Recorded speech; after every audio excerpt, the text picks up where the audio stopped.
Hello, basketball people, we have news. Let's go to more news about the Golden State Warriors. I ask you to give a thumbs up and subscribe to my channel, as I am a Warriors fan.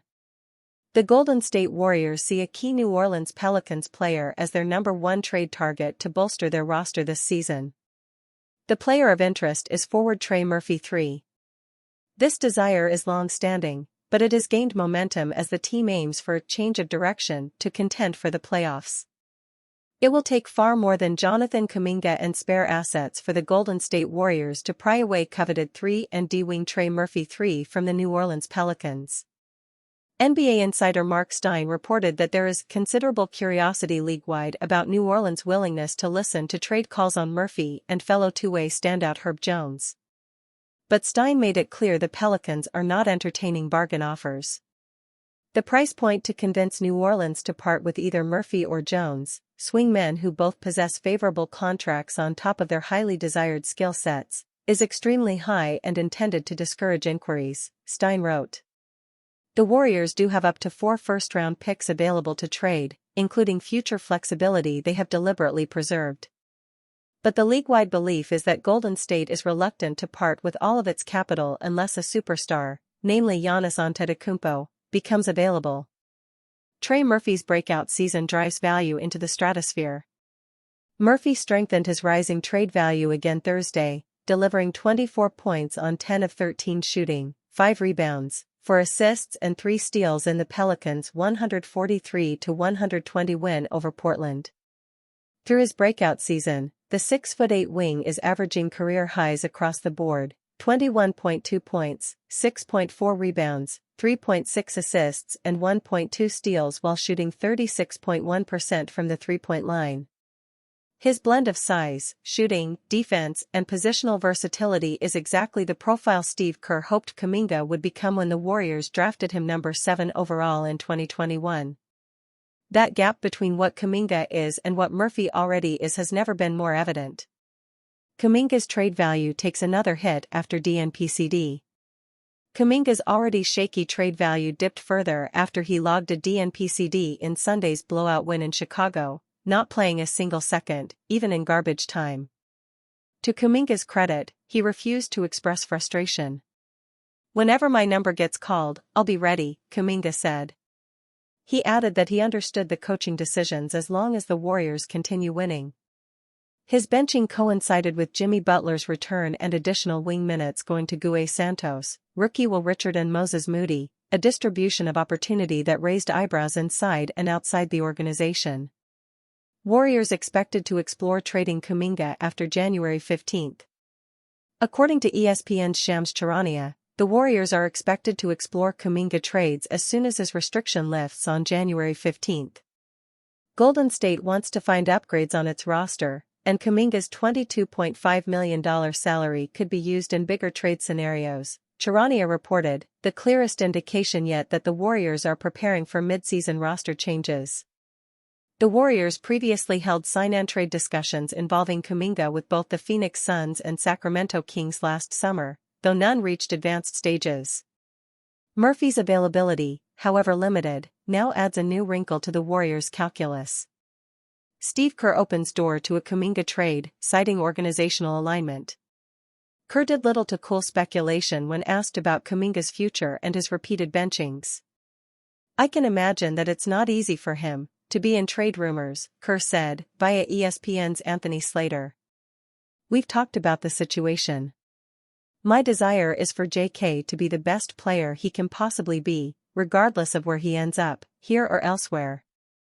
Kerr then shared a story from former GM Bob Myers, highlighting the difference between coaching and front office work, noting that while coaches deal with opportunities day-to-day, a general manager must evaluate a million different things.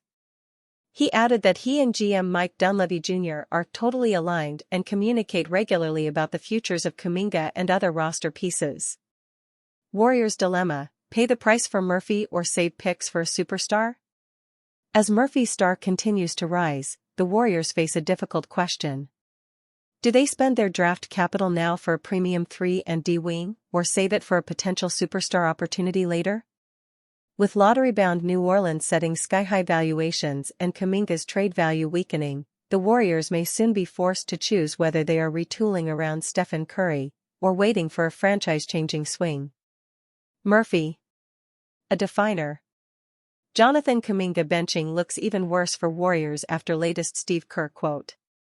Jonathan Kuminga received his second straight DNP against the Minnesota Timberwolves on Friday night, with that coming despite the absence of Draymond Green and after the young forward had played well against the same opposition in last season's playoffs. Kuminga's lack of playing time was again a talking point in the aftermath of the 127-120 loss, but this time Steve Kerr's argument didn't entirely make sense and made the 23-year-old's DNP look even more confusing. Jonathan Kuminga benching looks worse after Steve Kerr's comments. When asked about Kuminga's role following the game, Kerr referenced fellow young forward Gueye Santos, who has seemingly usurped him in the rotation over recent games. "You saw Gueye come in for 6 minutes and he lit up the crowd with his energy and the ball movement. That was maybe the best stretch of the game for our offense, just with flow," Kerr said. Steve Kerr on another Jonathan Kuminga DNP, "Right now it's where things are. You saw Gueye come in there for 6 minutes and lit up the crowd with his energy. The ball movement, that was maybe the best stretch of the game for our offense, just with the flow. It's justifiable to have Santos over Kuminga in the rotation based on their recent impact and form, particularly looking at last Saturday's shock win over the Cleveland Cavaliers. Santos had 14 points, 3 rebounds, and 3 rebounds, while Kuminga had 4 points on only 1 of 10 shooting from the floor. What's far more questionable is the fact Santos only played 6 minutes himself, despite Kerr acknowledging that the Brazilian had some impact. Neither Santos nor Kuminga played at all in the first quarter, with Kerr preferring to cycle through his list of guards, which included starting Pat Spencer and Buddy Hield. Once Green is back from his 3-game absence due to a midfoot sprain and personal reason, you could understand both Santos and Kuminga being out of the rotation. Yet having them play just 6 combined minutes minus Green against a big Timberwolves team is almost inexcusable, not to mention the fact Al Horford was also out as he continues to manage sciatic irritation. Kuminga gave a positive response to his axing from the rotation last Sunday, stating that as long as things are working out there and we winning, I don't see the point of switching anything. However, that was in the aftermath of a dominant 32-point win over the Chicago Bulls. What would he make of it now after a game the Warriors lost at home to a Timberwolves team playing without superstar guard Anthony Edwards? Can Kuminga work his way back into the rotation as a result? Cold hard Tracy Jackson Davis truth has become impossible for Warriors to ignore. He's no longer a truly viable rotational center, and it's intensifying the Warriors' problems at the position. The Golden State Warriors, just over a quarter of the way into the season, have potentially been left in a familiar position, in need of a center who can help elevate this team into championship contention. While Quinton Post has shown promising developments, off-season signing Al Horford has been either unavailable or ineffective to this point in the season, and it appears, frankly, as though Tracy Jackson Davis may have reached his ceiling as a fringe rotation player.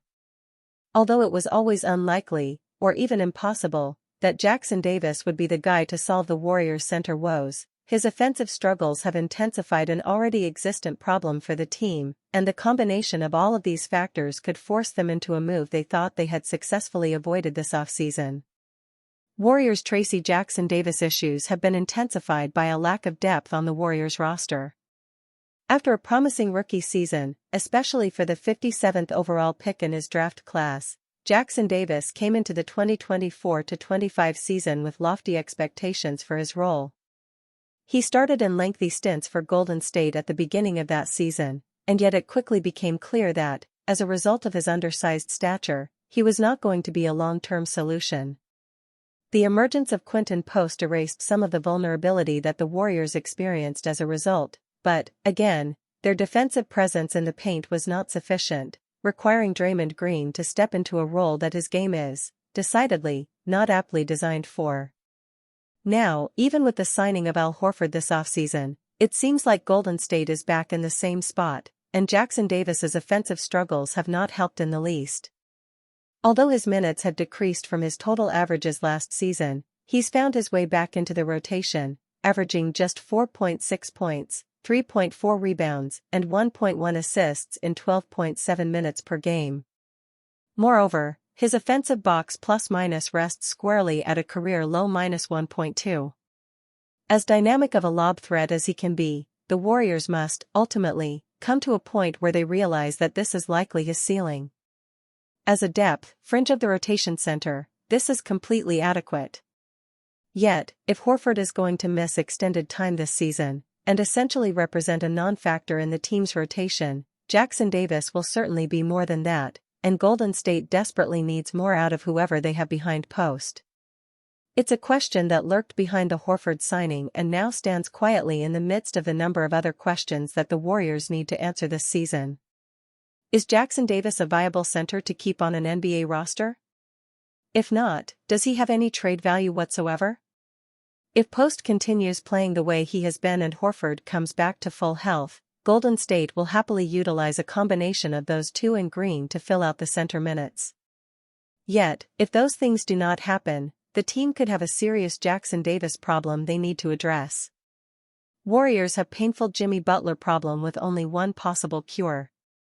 There's no doubting that Jimmy Butler has been a positive influence on the Golden State Warriors since his arrival in February, yet the lack of aggressive individual scoring from the 6x All-Star has been a regular and often painful part of his game.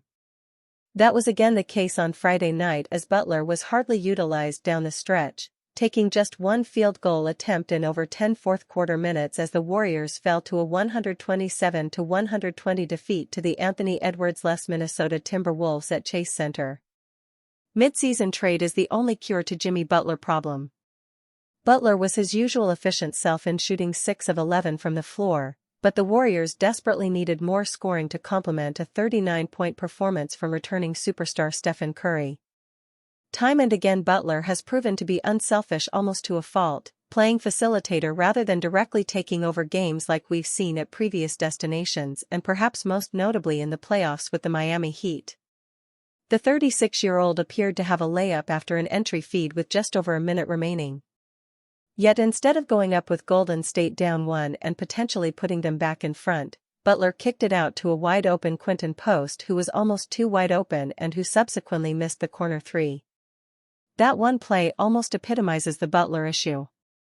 He gets his teammates open looks constantly with his ability to penetrate the paint, but the Warriors don't necessarily have the reliable role players who can consistently take advantage. Butler has proven that this is who he is. While it might be frustrating to some and particularly given he's making over $54 million this season, the cure is to surround him with more offensive talent rather than ask him to change what's ingrained in terms of making the right play. Golden State need another legitimate scorer who can not only capitalize on Butler's playmaking, but also just lessen the burden on both he and Stephen Curry.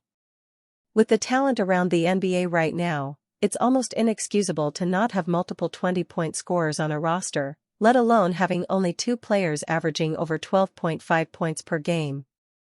The Warriors have little choice but to make a trade to upgrade the roster, particularly as they sit with a .500 record and with the 22nd ranked offense in the league. Butler has been huge for Golden State since his arrival, but it's clear that not he and Curry alone are enough to build a good enough offense to reach championship contention. Warriors are already sending Seth Curry a message he can't ignore. The Golden State Warriors have already sent a clear message to Seth Curry in his first 2 weeks with the team, telling the veteran sharpshooter that he's out of the rotation despite the team's lackluster offense. The Warriors rank 22nd on offense and 14th in three-point percentage this season, but there's been no room for Curry in the rotation over the last 2 games despite his exhilarating team debut against the Oklahoma City Thunder last Tuesday. Warriors have signaled there's no room in the rotation for Seth Curry. Curry was signed as the 15th player on the main roster earlier in the month, but he's arguably the 16th player right now given two-way contracted guard Pat Spencer is in the rotation. There's very few players that deep on an NBA roster around the league who you would classify as being a notable DNP, but that typifies the exact issue facing Golden State right now.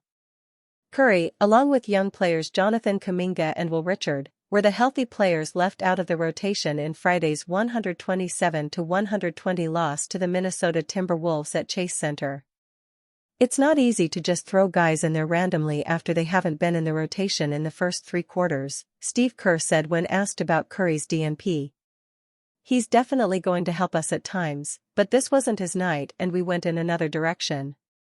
Golden State Warriors head coach Steve Kerr was asked by Marko Ukolovic following tonight's disappointing home loss to the Minnesota Timberwolves why Seth Curry was DNP'd considering his prolific 3P% and the team's poor shooting night, which included 31 missed 3Ps.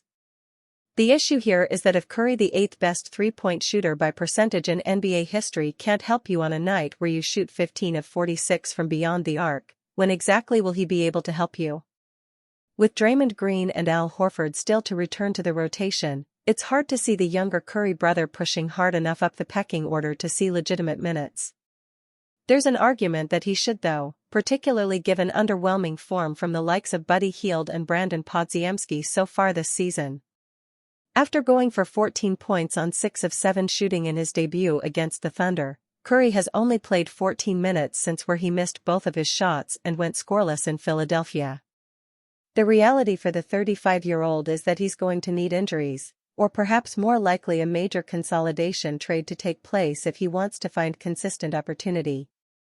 Outside of that, the Warriors have made it clear not to expect meaningful minutes for Curry in the current setup.